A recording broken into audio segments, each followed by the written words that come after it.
Hey Jackets fans, welcome to Boom and Gloom, a Columbus Blue Jackets fan podcast where I discuss the boom, the good, and the gloom, the bad, of CBJ hockey. I am your host Anthony, also known as Whaler Jacket in the social media world, and I am North America's longest suffering hockey fan. That's right, I said North America.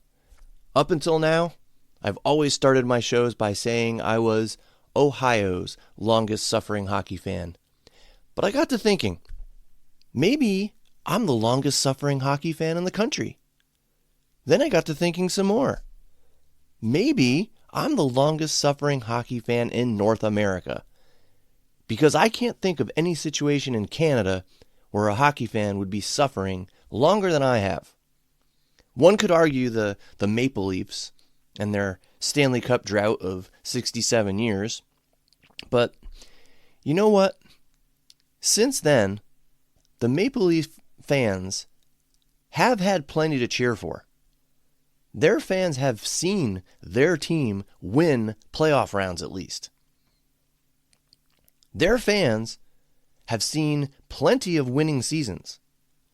Now, sure, they've been disappointed with the end result of the playoffs, but they have at least had hope. I listened to the 32 Thoughts podcast with Elliot Friedman a lot, and I decided to send an email to them, to their thought line, asking if they agreed with me that I am North America's longest suffering hockey fan, or if it was just, if I was being overly dramatic. I told them about my history as a Whalers fan and now a Blue Jackets fan, and how my favorite college team and alma mater lost their only national championship game in heartbreaking fashion, and how my favorite AHL team was disbanded and their arena was torn down, demolished. I got no response. So no confirmation, no agreement with me, but also no challenge or disagreement. So, until I hear a rebuttal of any kind from someone that makes me think otherwise, I'm just going to say it. I am North America's longest suffering hockey fan. And I'm glad to be back with you this week. I actually wanted to do an episode last week, but we unfortunately had a death in the family, so I had a lot going on. I couldn't justify, nor could I find the time to get away to do a podcast episode. But like I said, I am happy to be here today, but I continue to suffer because I just finished watching our beloved Blue Jackets cough up another third period lead and lose to the Detroit Red Wings 4-3 in overtime. Jet Greaves let in a softie in overtime, but otherwise played a solid game.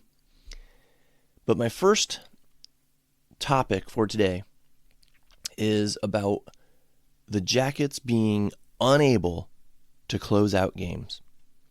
And before I get into it, I just want to do a quick little warning here. My 10-month-old Labrador Retriever puppy, she is in a mood today. She is super energetic, super playful, and I'm just doing this podcast in my home office. There's a chance she's going to come in here and wreak havoc, in which case I will have to pause this recording. But let's get into it. This has been happening a lot this season. Squandering third period leads. The Jackets can't seem to find a way to close out other teams. And part of it, I think, is mental.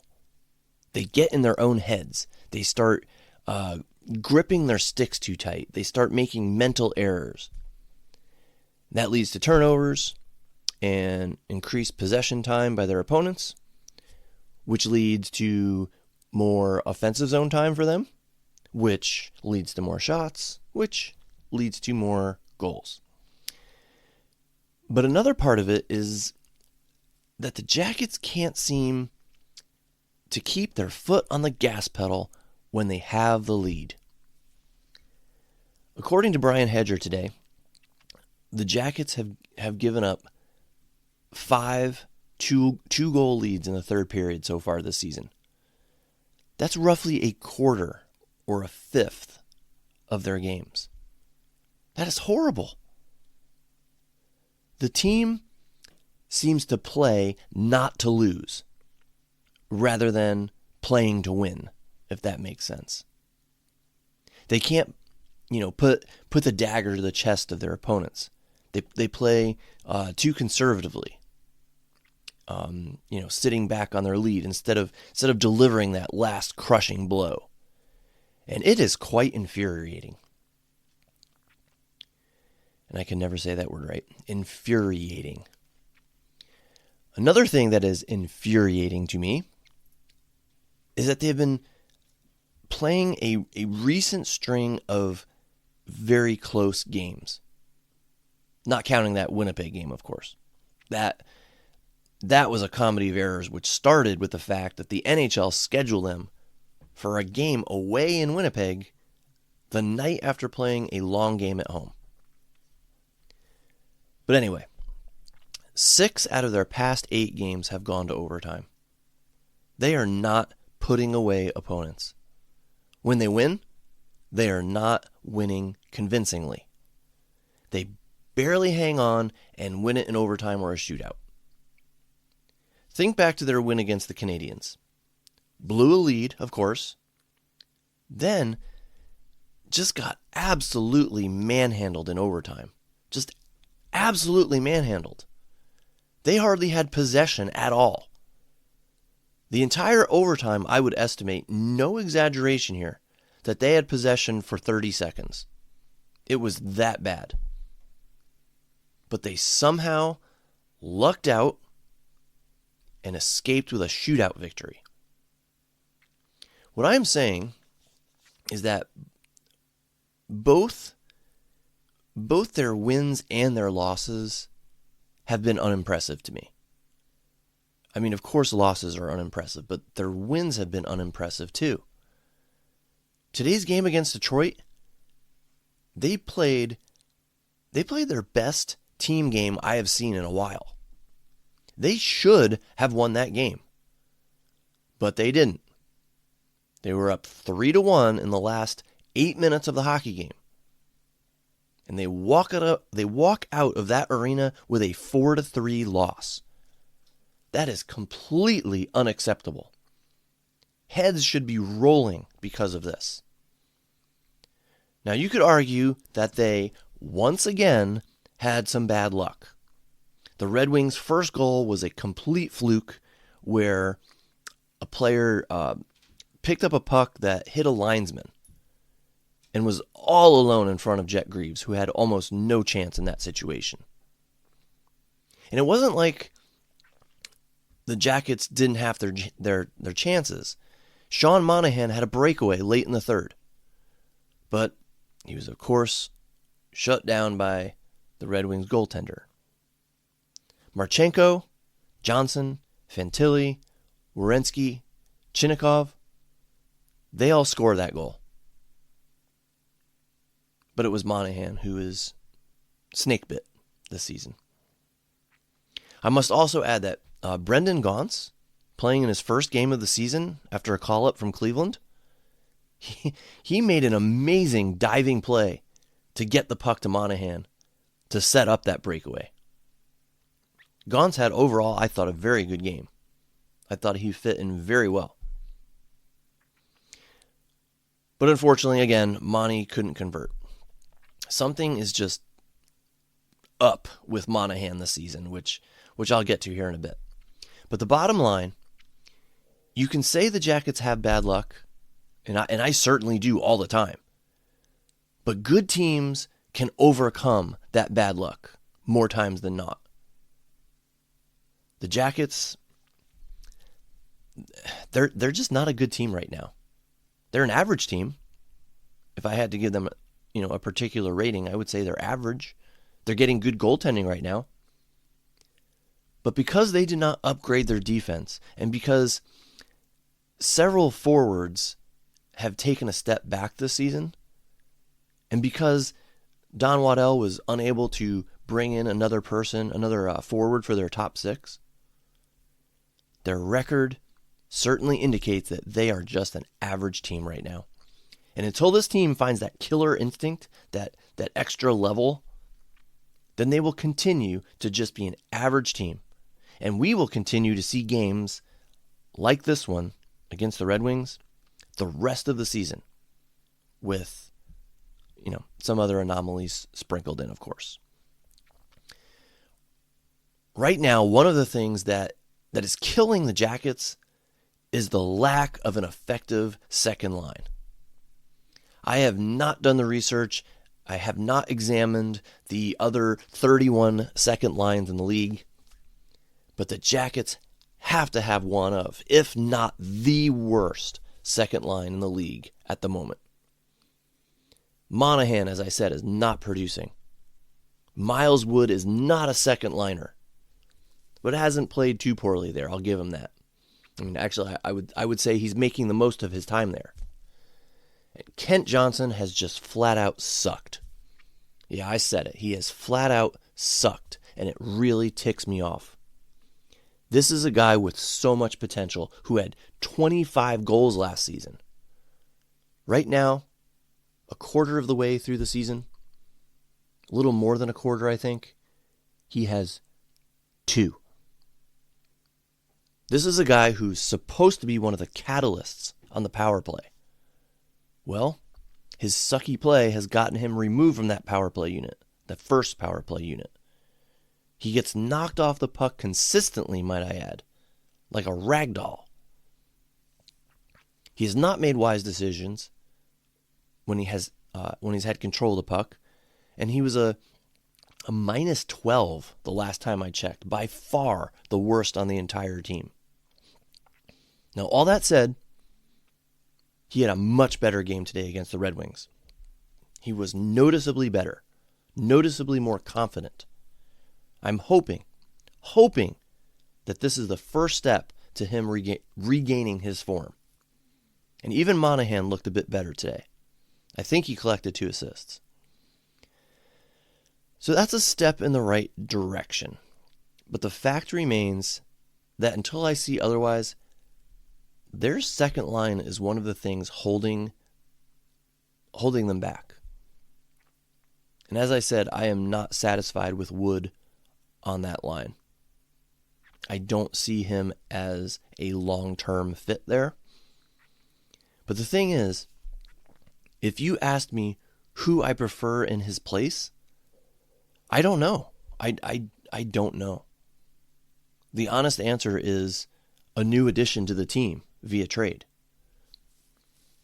I don't think Boone is the answer, but I'm pretty sure he'll slot in where Wood is now when he returns from injury.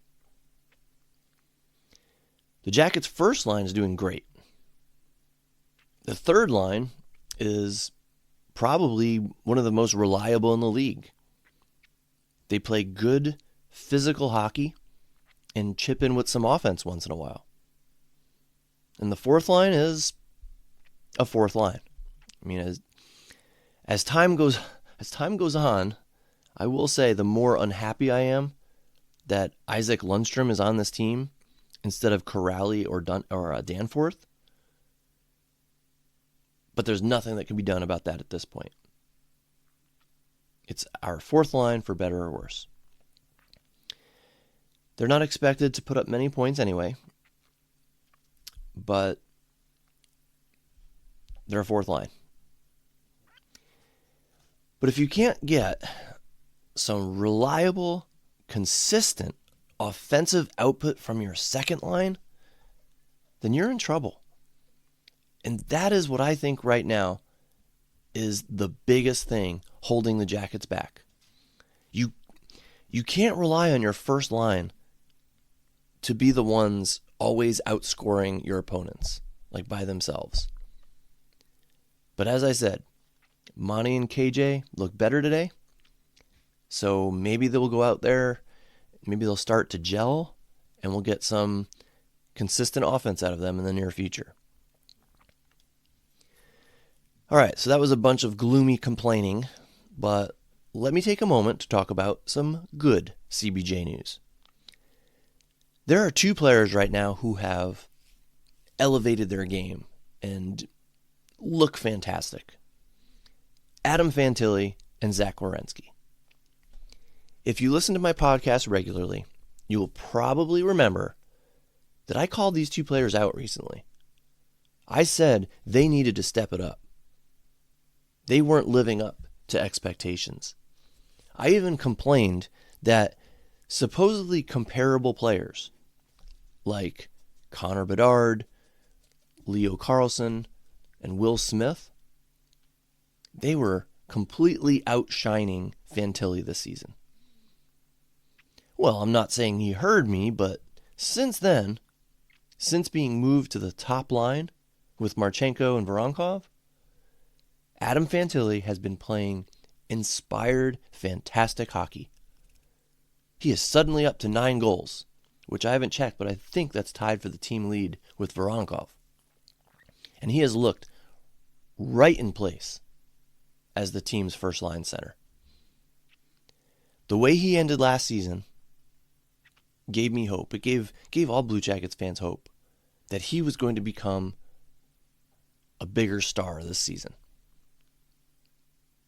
But as we all know, he started the season slowly. Thankfully, he seems to have come alive, and I hope that this is not just a fleeting hot streak, because the Jackets need him to be a consistent offensive force if this team is going to challenge for a playoff spot. Also Also, Marchenko has got to be the streakiest player I've ever seen, at least in a long time. He'll pot goals left and right, and then he'll go 13 games without scoring, like he did at the end of last season. And also because, of course, as I mentioned, there isn't much offense being generated by the second line. So Fantilli has stepped up his game, and so has Jet Greaves. Wow. Something like 11 points in his last 7 games, 8 points in his last 5 games, something like that.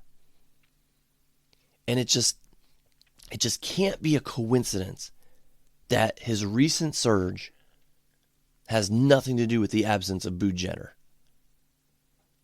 Last season with Boone out, Werenski stepped up and put the team on his back. I think this is him doing that again. It's like this switch gets flipped when Boone is out, and he feels like he needs to go out and play at another level with the captain out of the lineup. In one of my last episodes, I complained that Zach was not playing at a Norris caliber level. Well, I'm happy to say he has turned things around. If he is not playing at a Norris caliber level right now, then he is certainly close to it. Number 8 looks like he has found his game. He has found that extra gear, and I hope he continues even after the inevitable return of Boone Jenner. And by the way, speaking of Marchenko, Aaron Portzline recently mentioned, in addition to a couple other Blue Jackets fans I follow on Blue Sky, he mentioned that Marchenko is either already a star or a star in the making. Like a superstar, you know. My take on this, he's on the cusp. As I said earlier, he is just so streaky.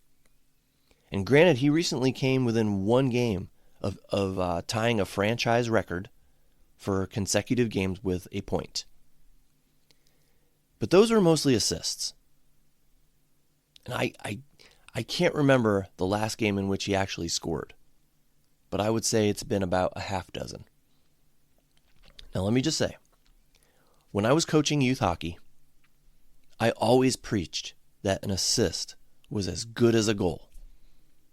And I wasn't lying. I truly believe that. I played hockey since I was a young kid.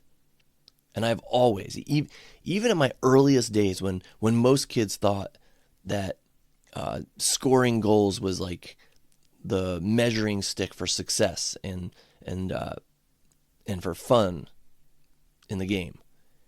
Even back then, I have always thought it was more fun to make a pretty pass than score a goal.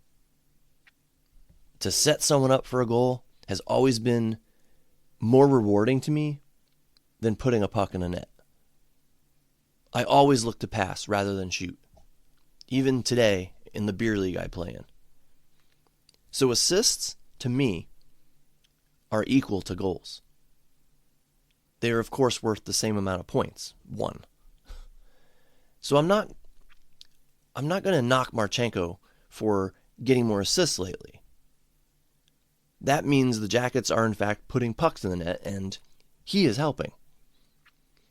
But with his shot, his lethal shot, and the way he's been stick handling, he should be scoring more goals, more consistently. I think both he and Fantilli have the capability of scoring more goals than any other Blue Jackets player ever has in a season, which is 41, by the way. But if Marchenko is going to do it, he's got to be more consistent. He can't go 13 games in a row without putting the puck in the net. And don't get me wrong, it's not due to lack of effort. Marchenko seems to give his all just about every game. I don't pretend to know how to get him to be more consistent. I just know it needs to happen for him to reach his full potential, for him to be a true superstar. And by the way, if the Jackets had won today versus the Red Wings, Marchenko would have owed Jet Greaves a delicious, expensive dinner because he coughed up the puck horribly in overtime today. It was an awful turnover. It gave, I think it was Larkin. Gave him a breakaway, and Jet saved the puck in Marchenko's butt. It was just an egregious turnover. It was horrible. But it didn't matter because Jet let in a softie, and the Jackets lost the game. But as I posted earlier on social media, even the best goaltenders in this league will let in a soft goal once in a while. It's just unfortunate that it happened to Jet at that time, in overtime. Let's talk about Jet a bit more. Despite that soft goal, I think Jet overall played a great game. The score sheet will say he let in 3 goals in regulation, but I would argue that, really it was only 2 that he was truly responsible for. The first goal, as I mentioned earlier, by the Red Wings, it was due to the puck hitting an official, bouncing right to the Detroit player, all alone in front of Greaves, no one there to even slightly impede him. So there was not a whole lot he could do in that situation. I think he made up for it with the breakaway stop on Larkin in overtime. But my question is this. Is Jet the number 1 goaltender for the Columbus Blue Jackets? For a long while, the Jackets were sticking to a strict rotation. Greaves and Merzlikins alternating every other game. Then, suddenly, and might I say inexplicably, that rotation stopped. And now, Greaves is getting the vast majority of the starts. Elvis played in Winnipeg after Jet started, I think, like the previous 5 games in a row. And Elvis didn't play very well. Not that the team in front of him played extremely well either. But regardless, it almost seems like Evason has made the decision that Greaves is his number 1 goalie going forward. Up until that Winnipeg game, I may have argued that a little bit. I think Elvis has actually had a pretty good season so far. Not stellar, but decent. Better than last season. However, I do you think Greaves has seemed like the better goaltender? So if they were to officially anoint Greaves as the team's number one tender, I would support it. And I would hope that it would light a fire under Elvis and inspire him to play better when given the opportunity. And I just thought of something I wanted to mention earlier and forgot. Something I noticed about the Jackets, and I wanted to see if anyone else ever noticed this as well, or if I'm just being so pessimistic and overly critical that my brain makes it seem worse than it is. Now, before I go into it, I have to say that, again, I felt the Jackets were better tonight with what I'm about to tell you about. But I just feel that the Jackets have more trouble getting the puck out of their zone when it's along the boards and in the corners than most teams. Like a Jackets player is fighting for puck possession along the wall, gets it, but then can't clear it. The puck is stopped by a defenseman from leaving the zone. It seems to happen all the time. Or, and this seems to happen like 90% of the time, a Jackets player attempts to send the puck up the boards, oftentimes like wrapping it around the other direction. And there's always an opponent there to pounce on it. And I'm pretty confident this happens more often than not because I'm watching the game and I find myself hoping as the camera pans and follows the puck to the other side that the next player to come into the frame and pick it up will be a Blue Jacket. But I swear, 9 out of 10 times, it never is. It's always an opponent. And again, maybe I'm being overly critical and not noticing all the times when a Jacket is there. But I don't think so. And if I'm right about this, why is this happening? Why is there almost always an opponent there to keep the puck in the zone and not a Jacket there to get it out? Is it a positioning issue? Are players not where they're supposed to be? Or is it a coaching issue? Maybe the player or players are where Dean Evason wants them to be. Maybe it's, part of the defensive scheme he wants the team to play. I'm just not sure about this one. All I know is that it certainly seems to me that the Jackets have a heck of a time getting the puck out of their zone when it's along the sidewalls and corners. I don't know. If it's a coaching thing, then it's one of two things that I definitely think Evason needs to change. The other, oh my goodness, the overtime roster. Several times, because this team constantly goes to overtime, I have strongly questioned Dean Evason's ability to make wise lineup decisions. It's overtime. You need a goal, right? You need offense. The game is on the line. If you don't score, you either lose or go to a shootout. It is crucial to have your best offensive weapons out there. So why in the heck is Isaac freaking Lundstrom out there? The dude has no goals, 0, and 2 assists all season. Why is he out there? You have a bench full of better options. As a matter of fact, if I were to rank all the options Dean has at forward and overtime, I would rank Lundstrom last. He is not an offensive threat at all. He hasn't put a puck in the net all season. He only has 2 assists. So a case can't even be made that he would be good at setting someone up for a goal. Yet, he has seen overtime ice ahead of players like Chinakhov on multiple occasions. Dean put Matthew Olivier out there, and he lasted, I think, 18 seconds before a horrible turnover. And I forget which game that was.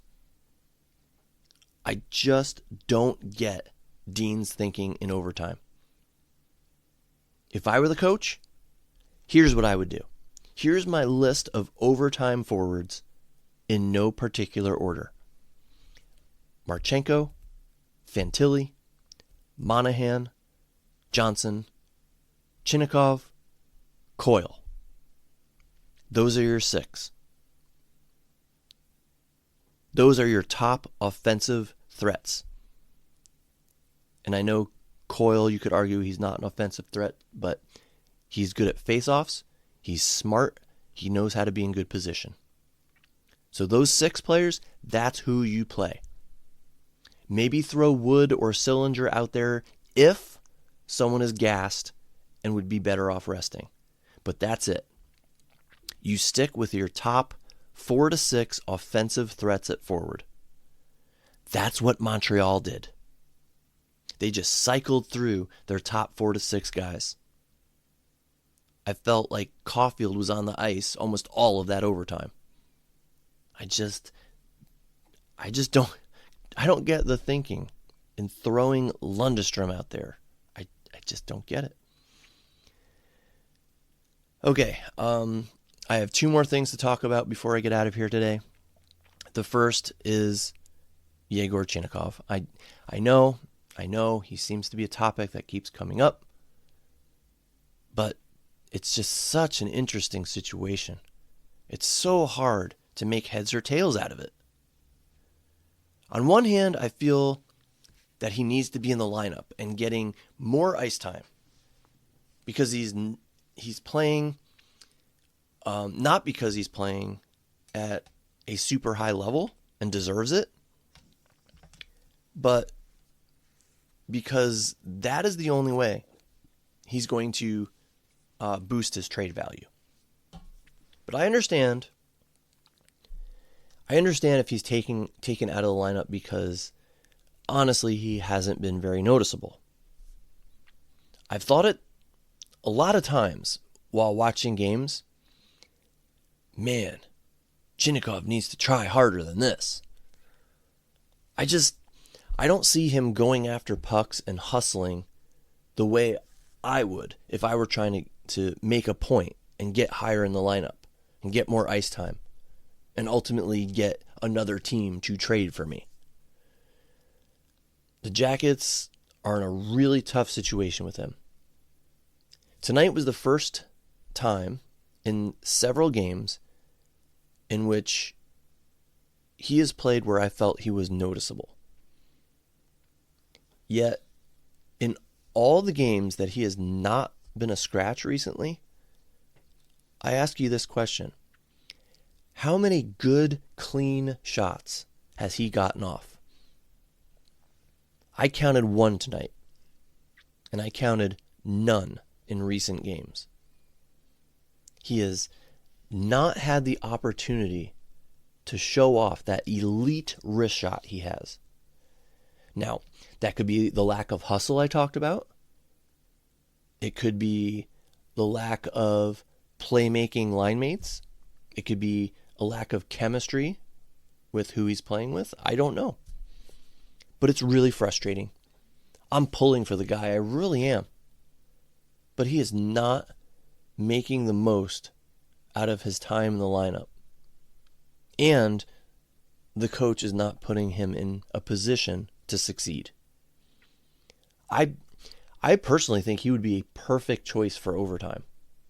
All that space to work with, maybe put him out with someone with a little better defensive awareness and see if they can get him the puck. But he has not been given that chance, and it ticks me off that this team is not doing this guy right. They're not helping him or themselves by the way they are using him. And again, I don't feel he has earned a spot in the top 6. I'm not advocating for that. I'm not a professional hockey coach. I'm not a GM. I don't know what the answer is. I just know it's not this. What they're doing now, it's not this. And lastly, Bill Simmons. I'll admit, I don't know much about the guy. Podcaster? Pretty famous? Sportscaster? Something like that? I don't know. Anyway, as most of you are well aware, because most Jackets fans became quite aware quite fast, this dude, Bill Simmons, called the Columbus Blue Jackets the most irrelevant team in all of professional sports. Whoa. Did that rub some fans the wrong way? Wow. Mr. Simmons seemed to create a firestorm with that comment. Fans were rushing to defend their team and calling out Simmons for being incorrect. The thing is, I'm going to be blunt and honest with you here. I can't really disagree with him. I can't. In fact, I might even say I agree with him. I might. As a true, die-hard, bleed Union blue and red Jackets fan, I might agree with him. And, of course, let me explain. I want to back up what I said. First of all, out of the 4 major professional sports leagues, NFL, MLB, NBA, and NHL, which would you say, honestly, is the least popular, the least relevant here in the United States? Yep. Sorry to say, wish it wasn't, but it is the NHL. So, if you take the least relevant league and choose the least relevant team in that league, who do you choose?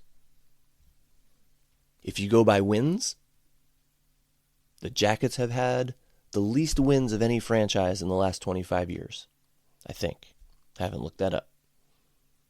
They have also won the least amount of playoff series, a total of 1. So if you go by success, the Jackets are the least successful team. If you go by marketing, I, of course, don't have the data in front of me, but do you think the Jackets, the Blue Jackets, sell a lot of merchandise to casual hockey fans? My guess would be no. I mean, if I had to guess which team sells the least amount of merchandise, I would guess it's the Jackets. And if it's not them, then they got to be in the bottom 5. They don't have the most dynamic, popular logo, all right? They have pretty common team colors. And before I go any further, just let me say, I love the Blue Jackets colors, but I'm just trying to think of this from an outsider's perspective here, trying not to be biased. People may go out and buy Sharks, who else? Ducks, Knights, Kraken, Mammoth. They might buy that merchandise because they love the colors or they love the logos, or they're the newer teams. I would bet not many feel that way about the Jackets and their logo. But I bet there are a ton of casual hockey fans out there who wouldn't even be able to name the team if they were shown a Blue Jackets logo. And again, I'm just talking about like casual fans who tune in once in a while to watch a game.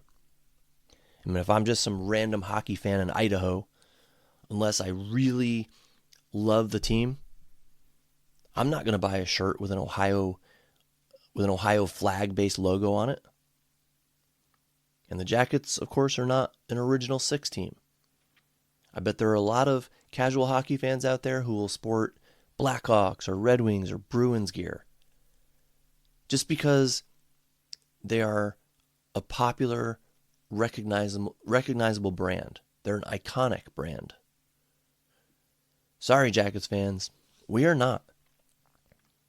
So if you go by team success, meaning winning seasons or playoff success, the Jackets are last. They're not relevant. If you go by merchandise sales or brand recognition, the Jackets are last or close to it. Not relevant. And what if you go by star recognition?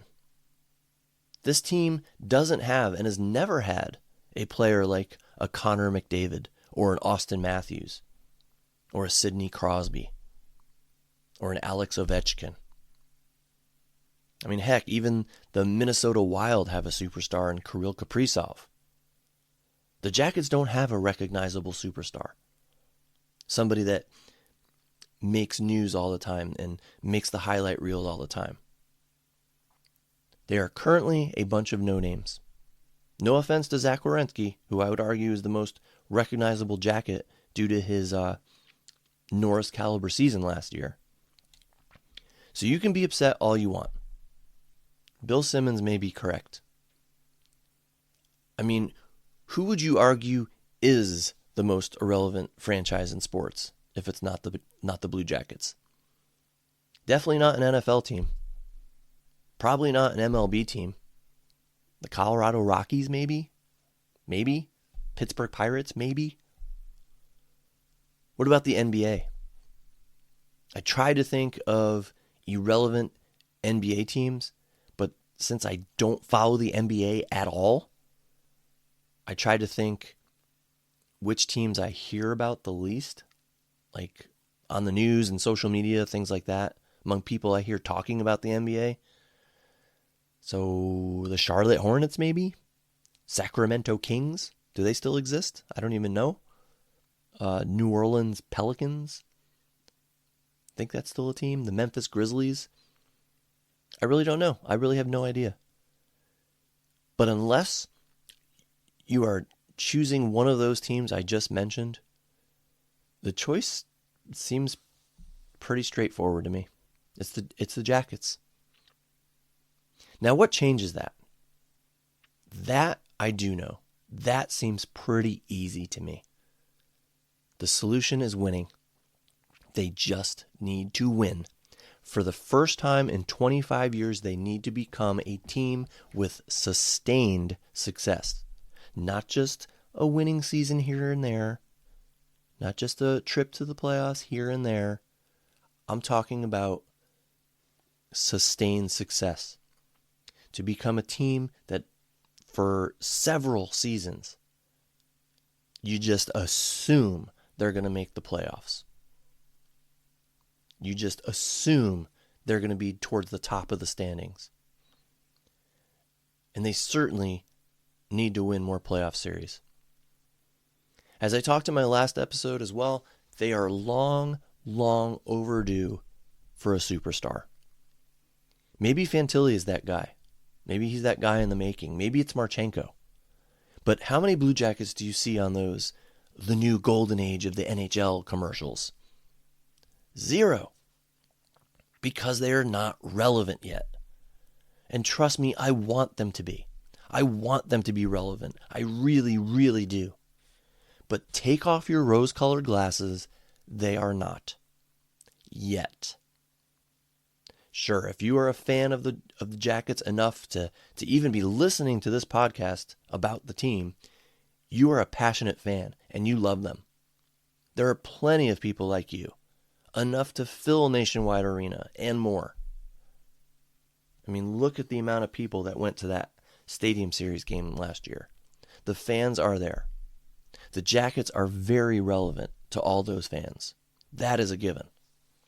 But big picture here, large scale, the Blue Jackets are in fact, or could be, I'm not saying definitely, they could be the most irrelevant franchise in pro sports. The good news, they don't have to be. That could change. And it should change. They just have to start winning. Like I said, sustained success. I could talk more about a rebranding to help, but I'll save that for another episode. I won't get into that now. All I'll say is that they may be due for a change. Logo, uniform, something to spice things up and signal a change in direction for this franchise. Okay, done for today. That's all I got for today.